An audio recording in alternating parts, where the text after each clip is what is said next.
सांगू इच्छितो, की सगळ्यात पहिली गोष्ट मी काल पुणे येथील आयुक्त जे आहेत, मला वाटतं हां, आज सकाळीच फोन लावला होता मी, की हां, पुणे जिल्ह्यामधून जुन्नर तालुक्यातून मला फोन होता. जर ते लाईव्ह हां, असतील तर ते सांगतील तुम्हाला. तर त्यांनी मला फोन केला होता. तिथून मी लगेच बी साहेबांचा नंबर घेतला. तिथले आमदार साहेबांचा फोन नंबर घेतला आणि नंतर हां, मी तिथून कौशल्य विभाग जे आहे पुणे जिल्ह्याचं, ते जे आयुक्त आहेत त्यांचा नंबर घेतला. त्यांच्याशी सविस्तर चर्चा केली मी. त्या हां. लोकांचा पगार अडकलेला आहे. हो बाबा, ते 6 महिन्याचा पगारच नाही झाला त्यांचा. हां, मग 6 महिन्याचा पूर्ण 9 तालुक्याचा झालेला नाही. तर मी हो त्यांना बाबा, सांगितलं, हो. की हां, म्हणजे अशी परिस्थिती आहे.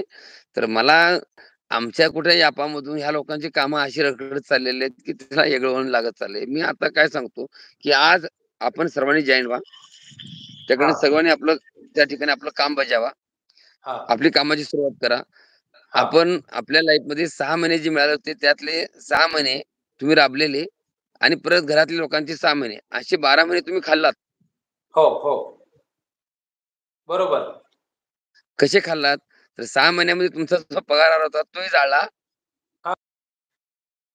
आणि घरातल्या लोकांचे पैसे पोरगं माझं नोकरीला लागलं म्हणून गाव जेवण घातलं. तिथं पण पैसे बरोबर. जळले. हो, हो, हो. म्हणजे दोन्हीकडून मरण झालं. जिथं अगदी काही बरोबर. आवश्यकता नव्हती आंदोलन करण्याची, तिथं आपण हं, आंदोलन केले. काही हं, गरज हं. नव्हती, तरी देखील आंदोलन केले.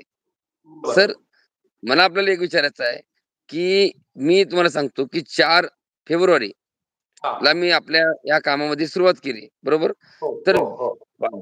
4 फेब्रुवारी नंतर मी लगेच 12 फेब्रुवारीला अ, मी डायरेक्ट फोन लावला माननीय हां. उपमुख्यमंत्री साहेबांना हो.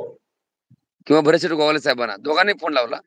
तर हं, हं. तिथून आपण पॉझिटिव्ह भेटलं आणि 20 तारखेला त्यांची मीटिंग झाली साहेब, त्याच महिन्यात आणि हं. 26 तारखेला त्यांनी औपचारिकता आतली बातमी आतली बातमी ही आपल्याला बाहेर फोडून सांगितली, की नियमाच्या बरोबर. पुढे जाऊन, की आपलं काम झालेलं आहे. बरोबर. तरी देखील तरी देखील काही घनपंडित घनपंडित म्हणतो आपण हुशार माणसं, जे हां. तज्ञ माणसं, बाकीची हं. माणसं, काही गरज नव्हती साहेब तिथं आंदोलन करायची, काही गरज नव्हती. तरी देखील आंदोलनाचा विडा उचलला. मुलासनला याफ्ती लावली किंवा बाकीच्या गोष्टी करायला लावल्या, की फक्त आणि फक्त आता हे काम होणार आहे. ह्या जे-आरचं श्रेय हे जे-आर निघणार आहे. आपण आंदोलन उभारून इथं जे-आर उपलब्ध करायचा आणि परत मार्केट मारायचं आणि परत दुसरं आंदोलन तयार होऊन परत दुकान चालू करायचं. ही एक भूमिका त्या ठिकाणी ठेवून काही लोकांनी आंदोलनाची दिशा उरपटली. काही गरज नव्हती. मी सुद्धा आंदोलन करायची गरज नव्हती साहेब. मी देखील माझ्या स्वार्थासाठी आंदोलन केलं साहेब कालचं. चालत जायचं. हं, हं, हं. काही गरज नव्हती मला जायची चालत. माझं काम झालं होतं मला माहिती होतं ना साहेब. फक्त मला जे-आर आहे ना, तो जे-आर मला वाटत आणायचा होता. मला जे-आर देहूमध्ये आणायचा होता. तो लवकर आणायचा होता. हं.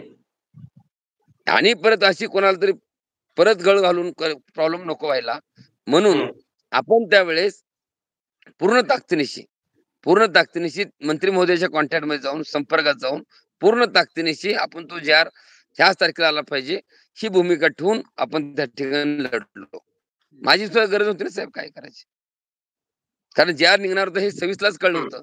हां, आपण असं करायला पाहिजे होतं. माझं असं म्हणणं होतं, की तो जे निघेपत्र आपल्याला कुठलं आंदोलन न करता शांत राहायला पाहिजे होतं. डायरेक्ट तारखा डिक्लेअर केल्या. डायरेक्ट नियोजन करून टाकलं. डायरेक्ट आंदोलनाची दिशा ठरल्या. कन्सेप्ट ठरले गेले.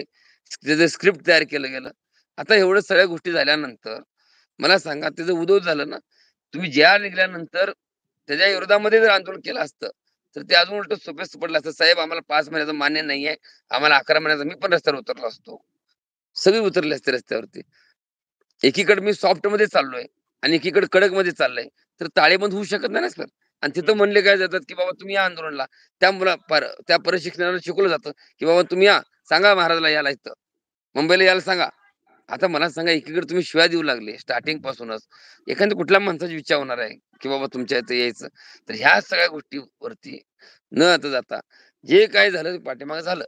पण आता तरी राजकारण न करता तुम्ही जर आम्हाला बोलवले तरच आम्ही तुमच्याकडे यावं साहेब.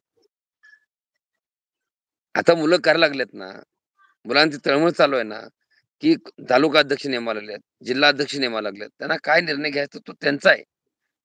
आणि तो निर्णय घेतल्यानंतर त्यांना कुठं मदत लागेल म्हणून एक माणूस म्हणून आपण त्या ठिकाणी जाऊन एकामेकाला मदत किंवा बाकीच्या गोष्टी करून त्यांना मंत्री महोदयपर्यंत पोहोच करण्याचे काम जबाबदारी आमची आहे. आणि ती जबाबदारी मी करणार आहे. मला काही तिथं